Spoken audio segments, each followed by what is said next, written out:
Hi everybody, I'm Ryan. I'm a senior at the University of Vermont.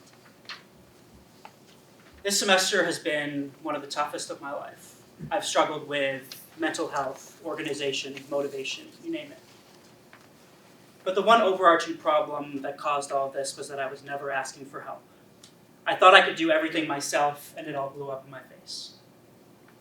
This is a lesson that I've had to learn from a very young age, but one I never really took to heart until now.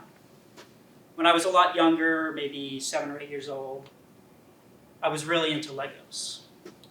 I was a pretty independent kid, and I never really liked using the instructions, which, if you've ever used Legos before, you can probably guess that this didn't work very well. I came really close one day to finishing one of my Lego sets, but I just needed one more piece. I looked for it for what must have been 2-3 hours and was unsuccessful. So my dad comes over, sees me looking really frustrated, and asks if I need any help. And I begrudgingly said yes. So he comes in, looks for 30 seconds, and finds what I was looking for multiple hours. If I had just asked him for help at the beginning, I could have been doing something much more important, like watching cartoons, obviously. This story may seem silly to others, but it's always stuck out to me. Someone coming in with a new perspective on a situation can always assist, but you have to ask. Tying this back into my experience at Semester in the City, I came in thinking that I would be seen as unintelligent or incapable if I asked too many questions. But I've actually found the opposite to be true.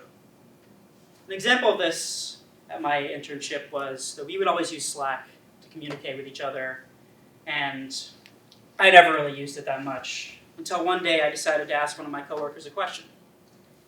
And she gave me an answer, thought nothing of it, went about my day.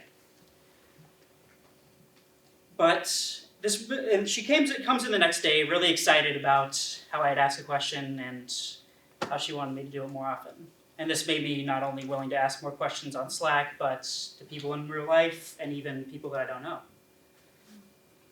This small, simple gesture made me really hammered the point home to me, is that people want to help you. Now, Steve Jobs, who I'm guessing a lot of you know, one of the founders of one of the most influential companies of all time, my guess is some of you have some of his technology on you right now.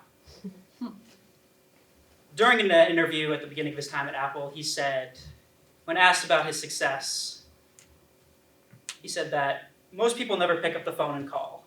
Most people never ask. And that's what separates those who dream about things from those who do. Steve Jobs, one of the most brilliant men the world has ever seen, isn't afraid to ask for help. And hell, he even encourages it. So why should you be afraid? This semester has been one of the toughest of my life, but I've learned so many important lessons and come out a much better person because of it. Thank you.